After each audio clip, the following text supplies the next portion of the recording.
Meet Berries, the AI-powered scribe that writes your therapy notes for you.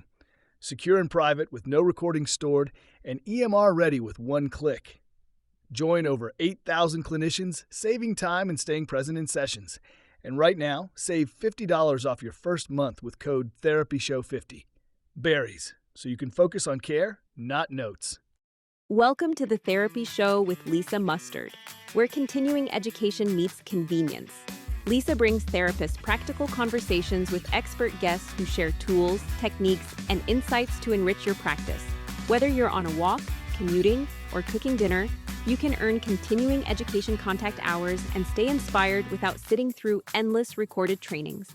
Visit lisamustard.com to join the CE membership and keep your professional growth as seamless as your favorite podcast.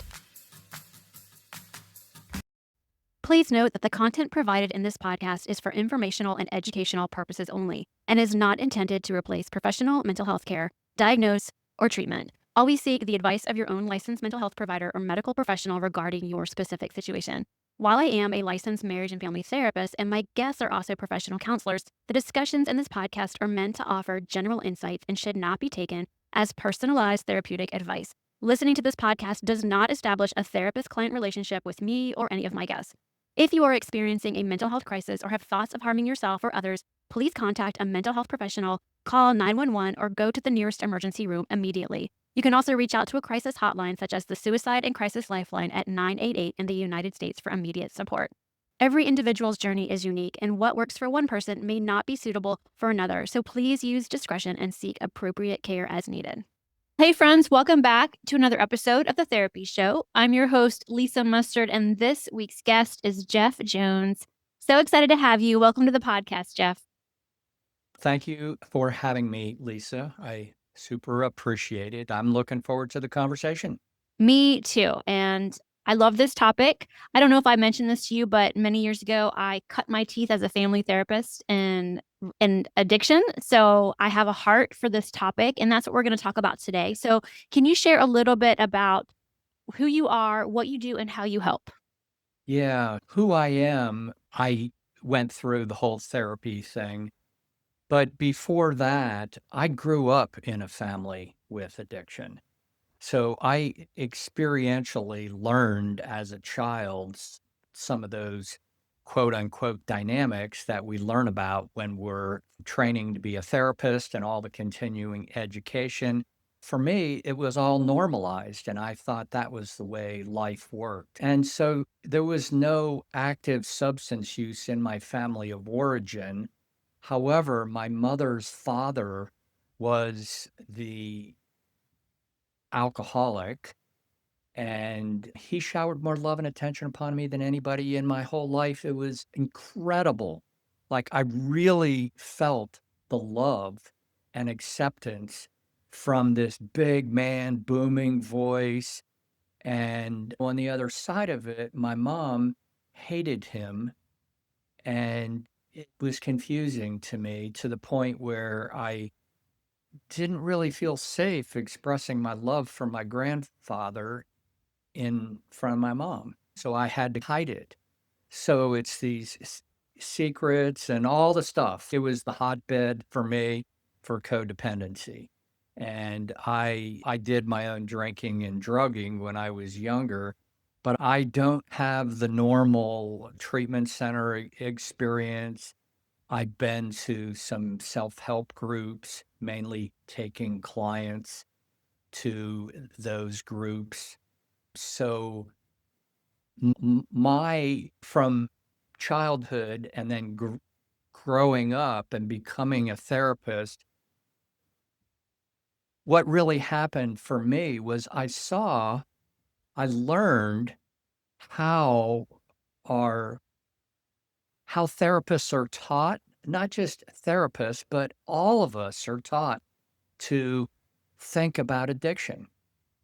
And it's very narrow and myopic. And we're like on that one person and they're the problem. And there's all this shaming language for them and the family too. As if you haven't heard, all the family, they're just codependents and enablers. And I'm sorry, I think that's BS because that's shaming and that does nothing to encourage a family to reach out for help early. Actually, it does the opposite.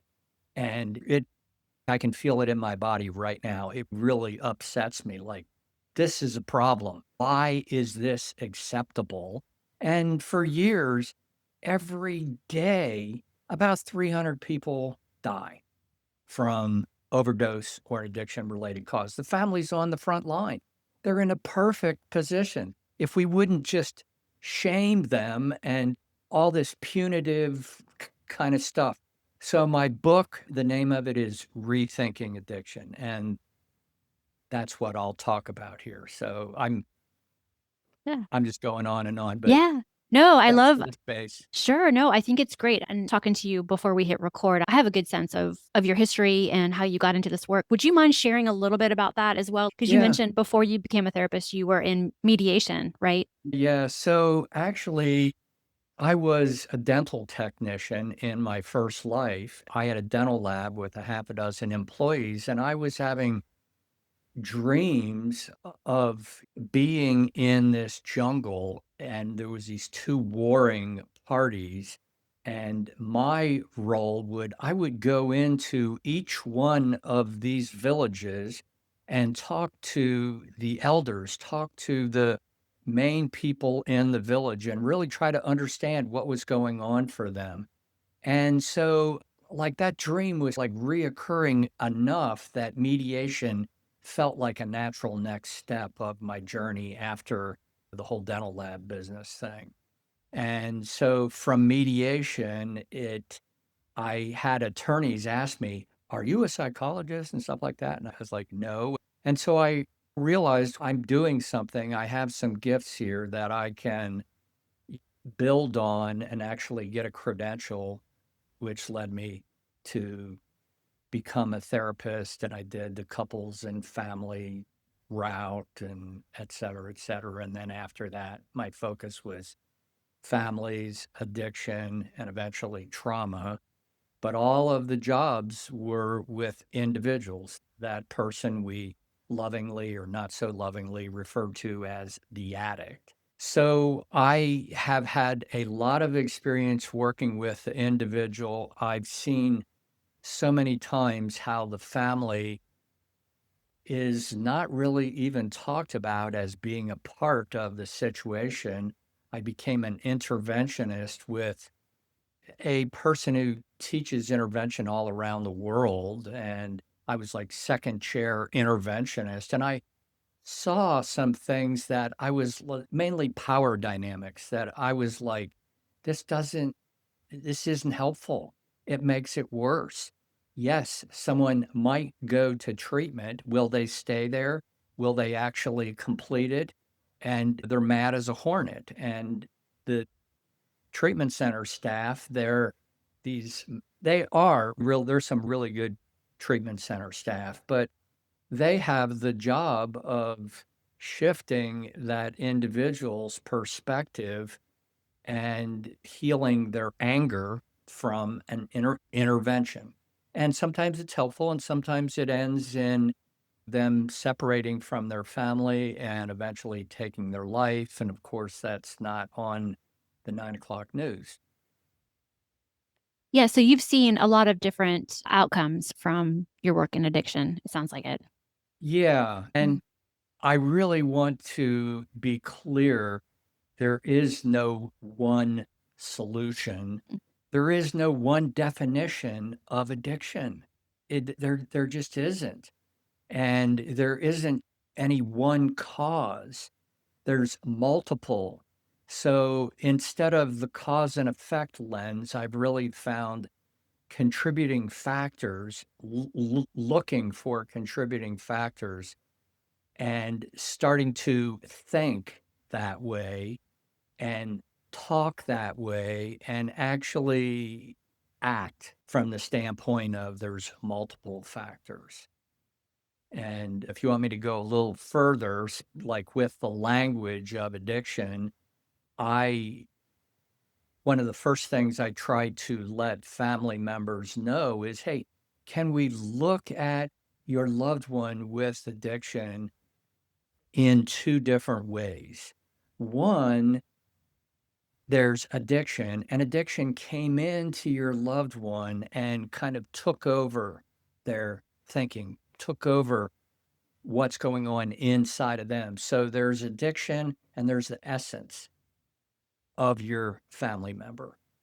And if we can start to think about them separately, talk to each of them and language things separately, and then take action with these two in mind, then we can start doing some things different than the old patterns. And the old patterns are like traditional recovery, which I refer to in my book as black and white thinking.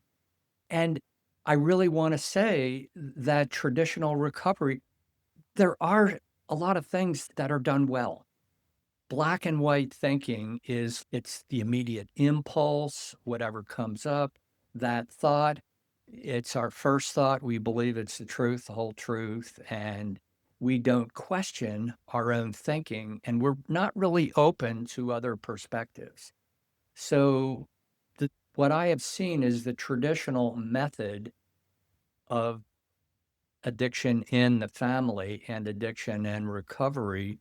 The traditional method is black and white thinking, just one thing, and that should apply to everybody. And that's not the case. So the next chapter in my book is both and thinking. Two things can be true at the same time. For instance, I can be very grateful that my addicted family member is still alive.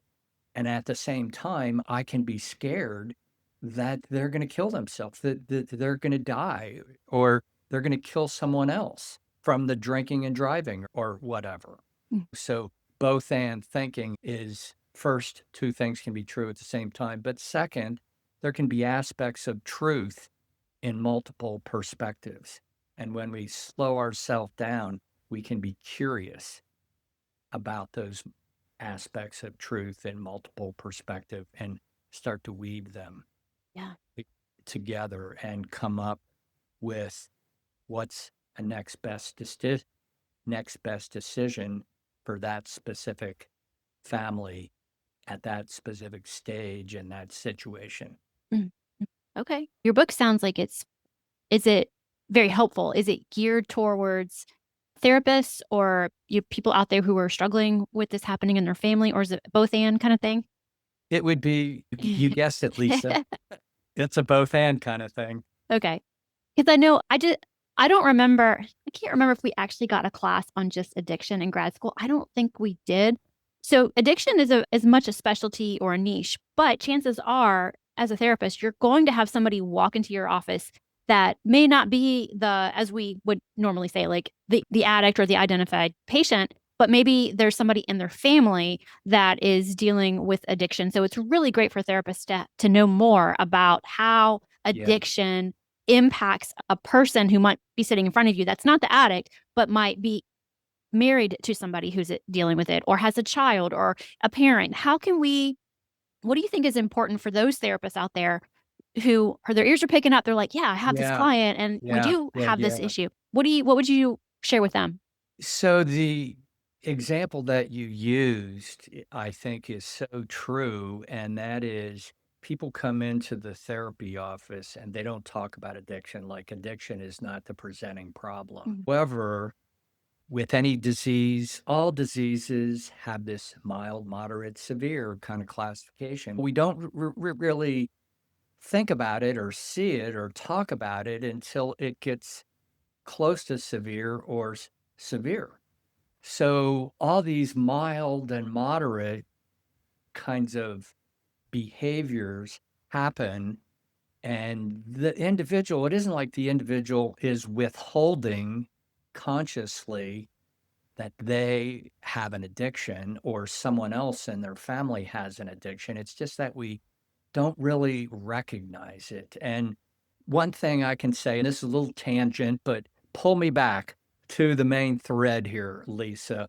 But so in my training with the Academy for Mental Health and Addiction Nutrition and Julia Ross's amino acid therapy chart. Julia Ross wrote the book, The Mood Cure.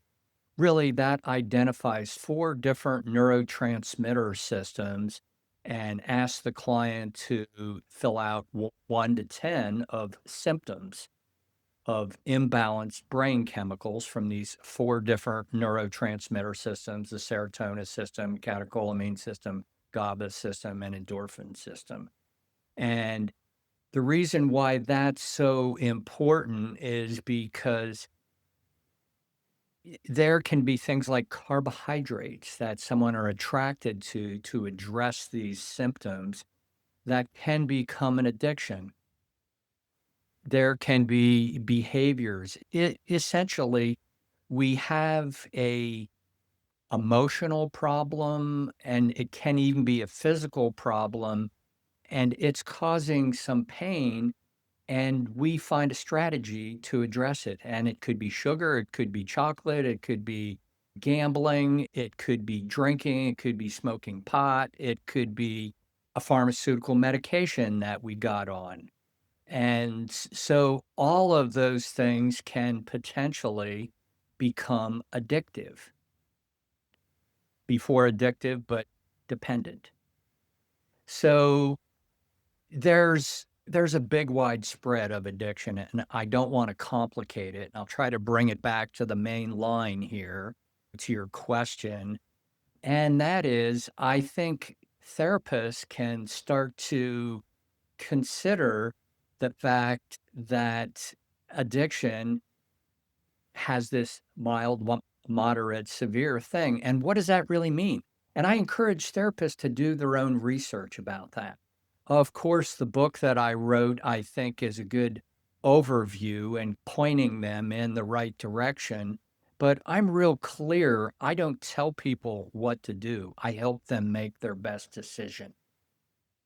And am I answering your question, Lisa? Yeah, I think so.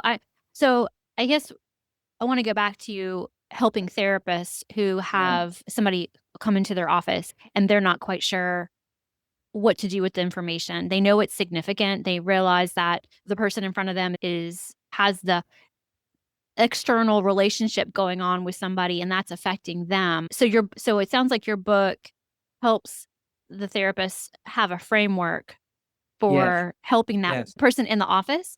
But Yeah. what would you say today on the show, some information, skills that the therapist can start to think about? Because maybe Yeah. they have that Sure. client coming in tomorrow Yeah. and they're like, oh, I know that they're going to bring up the relationship with Yeah. the addict. And what kind of, and I know everybody's going to be in a So different position with that. Yeah, so the 3-phase program that I have starts with enabling health. And I consciously named it that because the language enabling, when we look up enabling in the dictionary, it's like to make something easier. But in the addiction recovery space, enabling means just one thing. It's enabling the bad thing. Like you, the family, you're enabling the addiction. And as you've heard, my perspective is that language is not helpful. So what I say is when I'm conscious, I can consciously enable old patterns that reinforce addiction, or I can consciously enable health. So the 3 phases of the program is enable health within my own body. That's phase 1, and there's a lot of pieces to that, and I can come back and say more about it. But then the second phase is enable health within my relationships, i.e., that relationship with my addicted family member specifically. And the third phase is enabling health with how my family does family together. And there's a lot of different ways to do family together. So for a therapist with a client coming in, enabling health within my body is going to be helpful for anyone. And so some of the very early aspects of that is mindset.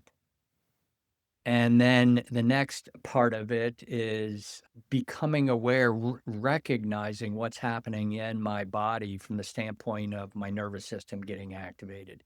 So I'm a big fan of Dr. Stephen Porges and all of that stuff. And once people start to recognize what's going on in their body and they become curious, then the next step after that is nutrition, all of this food stuff. So from the standpoint of nutrition and addiction, my mentor, Christina Vasilok, has the website eatingproteinSavesLives.org, and there's a ton of information on there specifically about nutrition. The other thing I want to sneak in here very quickly is just a couple days ago, there was like a White House press conference, and I don't get into politics a whole lot. However, in this White House press conference, they were talking about the food pyramid, flipping it upside down completely. So what we've learned about food is actually inaccurate, and our government just named that on the 7th of January. Yeah, so Yeah, back to for sure. enabling health within one's body. So those are some beginning steps, and there's more. And actually, this isn't the kind of thing where you do it for a month and then it's okay, I'm good to go. It's more like this begins a lifestyle change. A transformation is happening with the person that you're working with. I know, and I agree with you. I think that you can't just read the book, apply a few things, and then move on. It's a lifelong learning about yourself and growth and development in a journey. And I totally understand what you're saying. So tell us a little bit about your program that you have, because you wrote the book and you also have a program that you can either therapists can refer to you or you can consult with therapists as a partner. I think that's really neat. Sure. There's a new way for counselors to complete their continuing education contact hours, and it doesn't involve staring at slides. Lisa has created Pod Courses, the perfect mix of podcast convenience and professional development. You'll find engaging topics like OCD treatment, burnout and self-care, first responder support, holistic approaches, and more. Listen while you drive, exercise, or even do chores. After a short quiz, you'll get your certificate of completion. It's that simple. Explore the full library today at lisamustard.com/podcourses or click the link in the show notes. These courses are proudly offered by Mustard Consulting LLC, an NBCC ACEP provider. So the program is these 3 phases, and I can lay it out in 2 different ways, essentially. The first way is for people that they just want to get all the information as soon as possible, so we can spend 30 days with each phase. And then the next, what it would be 6 months of this 9-month program, they would be continuing to implement all of the things that they've learned. They have a 24/7 access to me to text me. And of course, I turn my phone off, so I'm not inviting texts at 2 in the morning or something. But what I am saying is coaching is different than therapy, where therapy, a lot of times people would, you know, they would make change in the therapy office, then they would go back into the family and they would lose that change and they wouldn't really let me know until the next session. And I'm like, call me, call me. And still, it was hard for them to break that pattern because they didn't want to interrupt me or something. But so the whole coaching model with this 9-month program, I invite people to text me if they have a question, and I can get back to them as soon as I can get back to them, of course, within 24 hours, and coach them on whatever that specific situation is and help them make their best decision to go this way or that way kind of thing. So I'm going to of course I have a bias, but it isn't about me convincing people to do what I think is right. And like from my bias, it is about coaching them to align with their belief systems, take action that aligns with their belief system, and stay connected with me. Like, how'd that go? How'd that go? So, regular check ins and at least weekly, but in the initial 30-day chunks, so I could meet with someone for 2 to 4 hours a week. Mhm.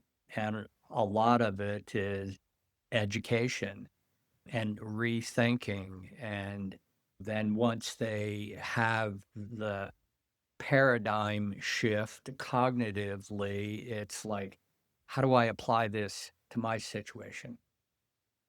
Okay, makes sense. Do you, and I'm just curious, do you recommend the AA program? I don't have a preference. What I can say about AA is AA has saved a lot of lives. There is no doubt about it. It's community, it's connection with like-minded people. It is no BS. They call BS there, which is wonderful.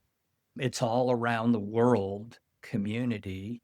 And so there's so many good things about it. However, there's things that from my perspective are not optimal about AA. For instance, A meetings generally have caffeine and nicotine and sugar. And guess what? All three of those substances feed the reward pathway that the drug of choice from the addiction carved out. And I have heard from some AA sponsors that they recommend to their clients carry a pocket full of Jolly Ranchers if you ever feel like you want to drink, have some Jolly Ranchers or M&Ms or whatever, sugar, Mm. because they get that sugar rush.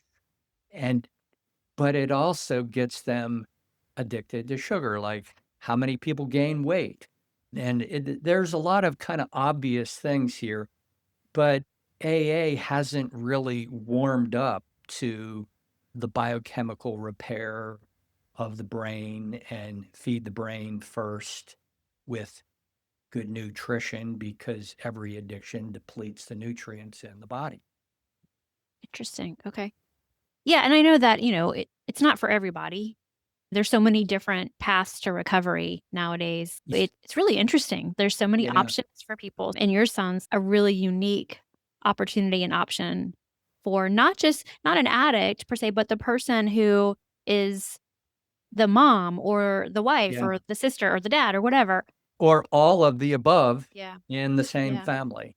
Yeah. And there, I have worked with individuals who are in AA and they love it. I have worked with individuals who are in Dharma recovery and they love that, or Life Ring or Smart Recovery. It's like they need to have a self-help group that aligns with their Right. beliefs, Sure. where they feel good, where they feel comfortable, where they feel empowered, and they're getting traction. Yeah. Yeah. Absolutely. So tell us the name of your book. We haven't even said the name of your book. Okay, it is Rethinking Addiction, the New Family Recovery Solution. And the book is geared towards family members who still have a loved one in active addiction. And there are suggestions in what family members can do differently to engage them into a path of recovery. That said, this book can be helpful for family members that have a loved one in early recovery. In early recovery, I refer to the first 12 months. And actually, I see individual recovery and potentially whole family recovery is like a 3 to 5 year process. Mm. Yeah. It takes time. It really does. Oh gosh. Going, yeah. Yeah. And just from my story from childhood, like I I had these limiting beliefs and these thoughts that weren't true, but from my perspective they were true. They were normalized. This was the way the world worked. I was a people pleaser big time.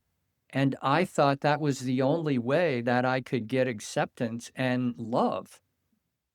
And I'm not just talking about an intimate relationship. I'm talking about a strategy to connect with everyone. Like my becoming a therapist was a great invitation for me to deepen my own personal work. Right. Oh, yeah. That's why we all do that's the big I don't know if that's a blessing and a curse of being a therapist. Yeah, you I was waiting to see how you were going to respond to that. Oh, this is not my episode where I talk about me, but yeah, absolutely. That's why I became a family therapist was just how I grew up and what I saw, and I thought that was normal. It wasn't. And I don't think I realized it wasn't normal, like, in my I didn't realize it wasn't normal until my mid-20s, really.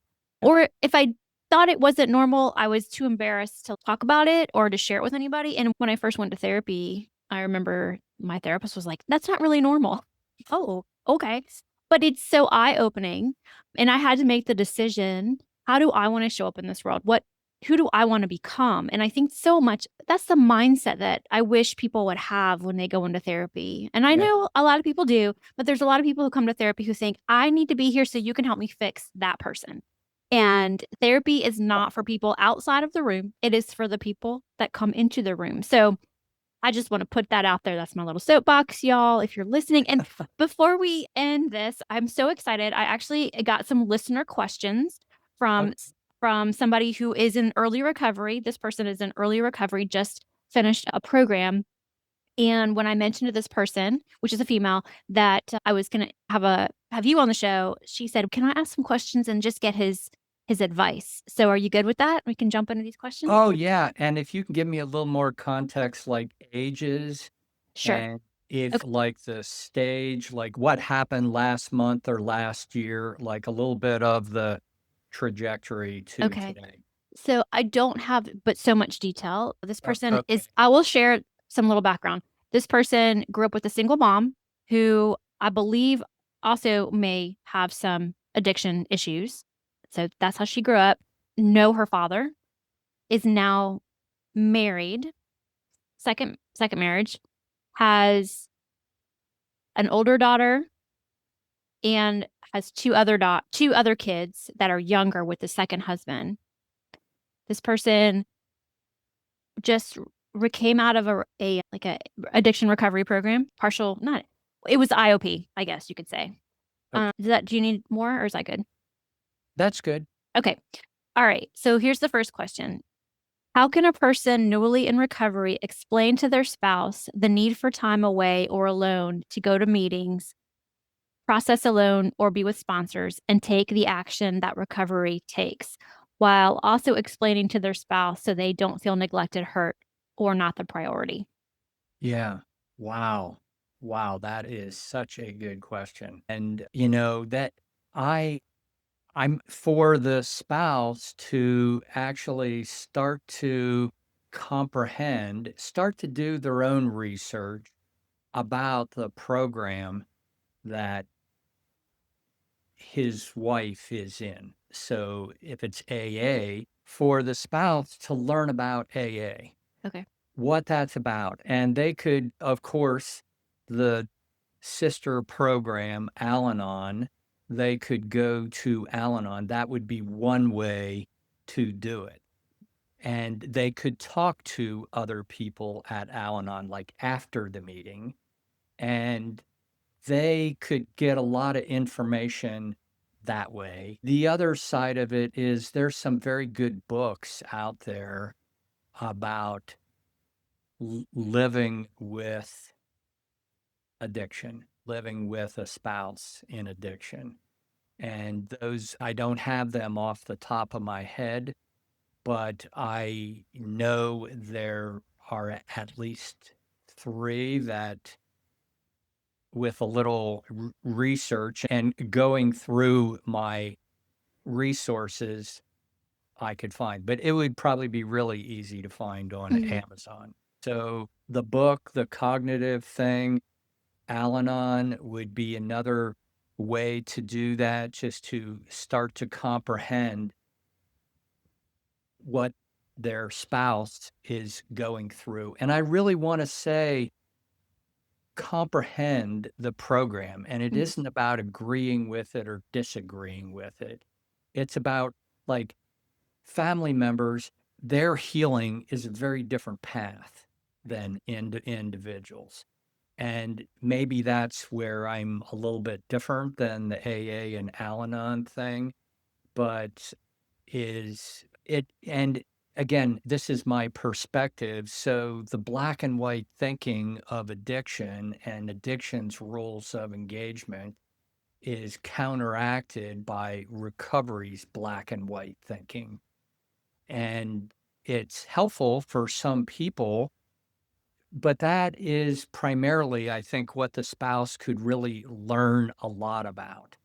Whether they agree with it or not, just to comprehend that is the support system that his wife or their spouse has reached out to.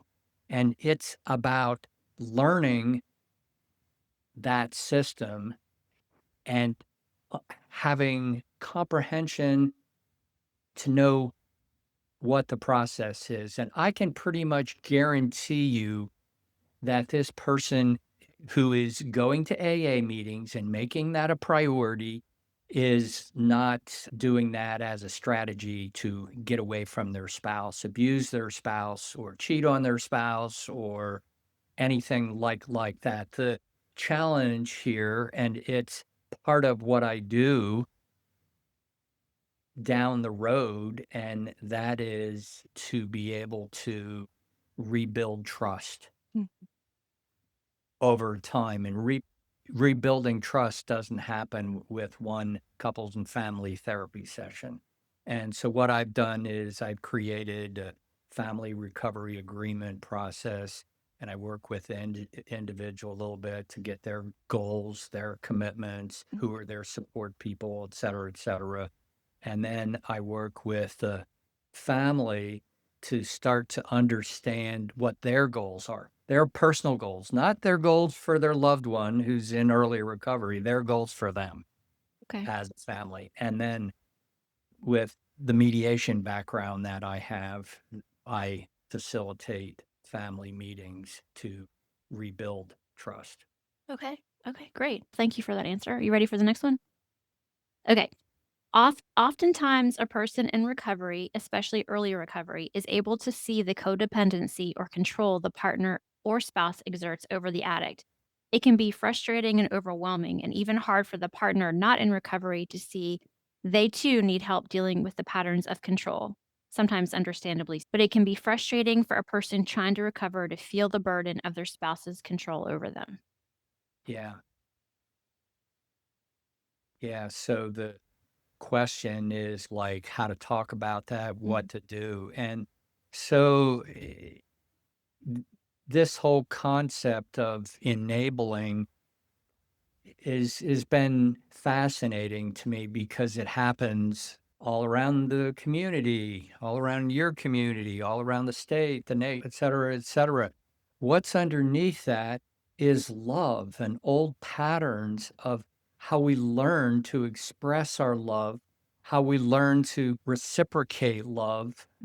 And so for the family, for the spouse to be able to start to see the strategies they've used to express their love to their partner, that can be super helpful. And of course, as Lisa, I'm not telling you anything you don't know.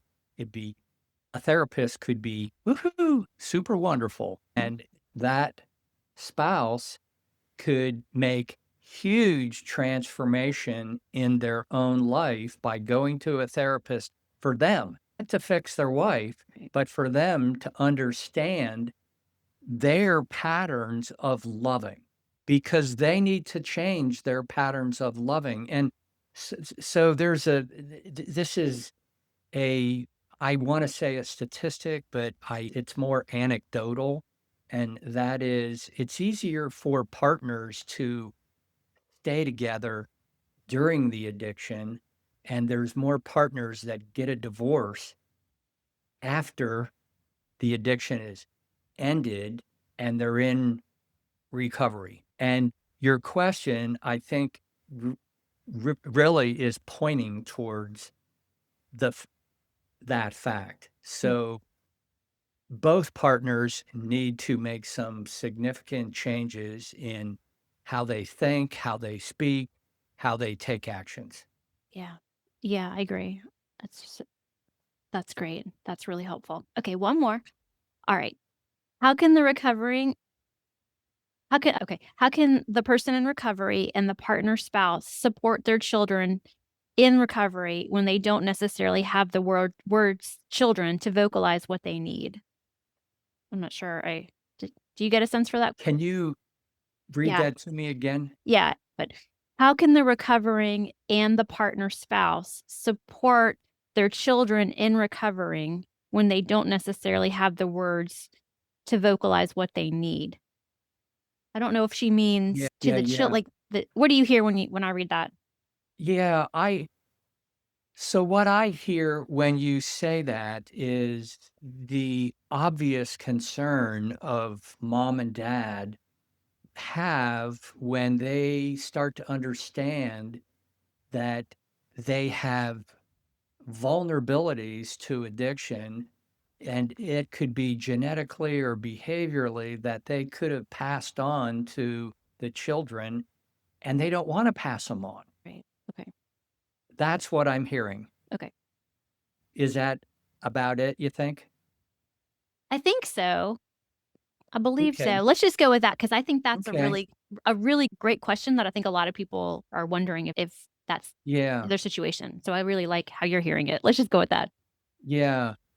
And it really comes back to each parent doing their own Mhm. individual work around what is their vulnerability to addiction. And one of the things that I want to say, and I didn't say a whole lot about this, but there is so much information out there about genetics. And Joan Matthew Larson's book, 7 Weeks to Sobriety, is a wonderful resource. My whole program, when I put it together maybe 7 years ago, that was the core of it. So genetics are a very big piece for the vulnerability to addiction. And then there's also this vulnerability to these loving strategies that are like people pleasing or not thinking of ourself first, but I'm thinking of my partner first and I want to put her up on a pedestal and she's struggling and I want to do everything like I'm going to change my life and minimize my needs to help her. And on some level, that can be helpful. A full-time diet of that is going to be indigestion in the relationship. And that is going to be passed down to the children. Mhm. And so the children are going to get some kind of message, and they're not going to get the message that their parents tell them. And their parents may say, don't go out with that friend because you'll end up smoking pot or whatever. Mhm.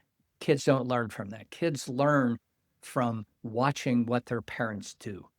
Kids are like some of the kids that are coming into the world now and the brilliance that they have, like the old concept from like a decade ago, the indigo children, th- th- they know who they are.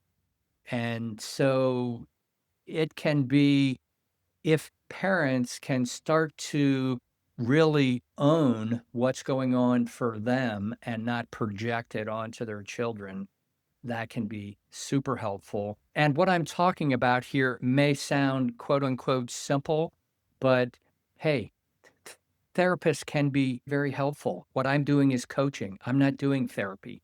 Mm. Coaching and therapy can work together. That's Yeah. what I see here that I would like everyone to know.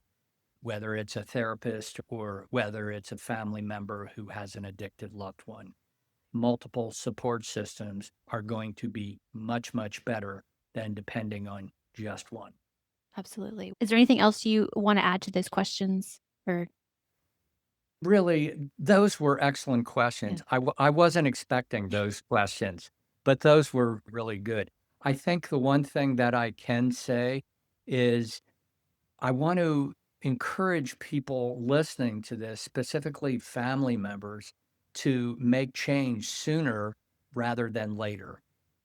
Because, and the general reason why I say that is that family members are stuck in this loop of unproductive loving that going back to what I was saying before, that could be enabling old patterns that reinforce addiction, enabling old patterns of loving that reinforces addiction. So there is always hope. The sooner, the better. And I can pretty much guarantee you, for people who stay in this relationship with addiction over years and decades, it will take an impact on their physical health, their mental health, and their emotional health. And as Gabor Mate's book, When the Body Says No, there's tons of research in there that shows that the family member who stays in this pattern with addiction, this old pattern of enabling old patterns that reinforce addiction, it's going to take an impact on their GI tract. So they're going to have all kinds of gut issues. I'm talking about family members. They're going to have all kinds of adrenal problems. And they're not going to know this for years, maybe decades. yeah. I'll stop the rave there. No, that was great. Thank you for following everything up with that. So if people want to get your book, where can they find it? Yeah, that's a great question. I have the book right here. This is the one that I did the last edits on. And so about 20 or so have been sent out. I have a pre-order page. I will send you that link. Okay. I was told that eventually, actually this week, so by the end of today or maybe next week, it will be a Kindle book. When it's a Kindle book, it'll be 99 cents for a month, and then it'll be on Amazon Okay. eventually. Okay. But it's not on Amazon right now. Okay. I can provide a link for a pre-order page. I also have a freebie that talks about this three-phase process, the enabling health three-phase process. Okay. I can provide a link for that. Okay. They're invited to have a conversation with me. Okay. The freebie is on my website at the very top. Okay. Okay. So if the freebie is on the top of your website, and then to contact you is also on the website, but you're going to give me a link Yeah. for the got it. Okay. So Yeah. we'll put everything in the show notes, you guys, so you can get what you Yeah. want from Jeff. Well, are you taking new clients? Are you taking? Yeah, I am. And again, I'm not doing therapy. Right. I refer to some therapists and I am doing coaching. I just want to make that. So the contract is for coaching. And actually, the contract is very clear and very specific, not in a lot of legalese, and what I try to do is to make very clear agreements. So in the contract, I'm modeling clear agreements. That's what I want family members to have with their loved one, clear agreements. Okay. Okay, great. Jeff, thank you so much for being here and for sharing your methods and how you help people. It's just been great. Lisa, thank you very much for having me on your show. And I really appreciate the being interviewed by a therapist because I can tell from your questions that great conversation. Oh, Thank you. good. Oh, yeah, you're welcome.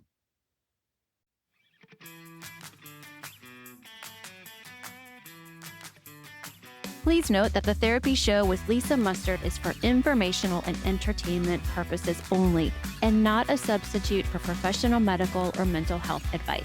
Always consult with your therapist, doctor, or physician before implementing any suggestions from the show. The Therapy Show with Lisa Mustard is edited and engineered by Chelsea Weaver. If you're looking to start a podcast or ready to take the editing off of your plate, be sure to visit chelseaweaverpodcasting.com. Well, that wraps up another episode of The Therapy Show with Lisa Mustard. I know there are hundreds of thousands of podcasts out there, and I'm thankful you've chosen to listen to mine. Be sure to visit lisamustard.com to access the show notes and discover all the pod courses and other continuing education offerings. And I'd be grateful if you subscribe to the show. Thank you.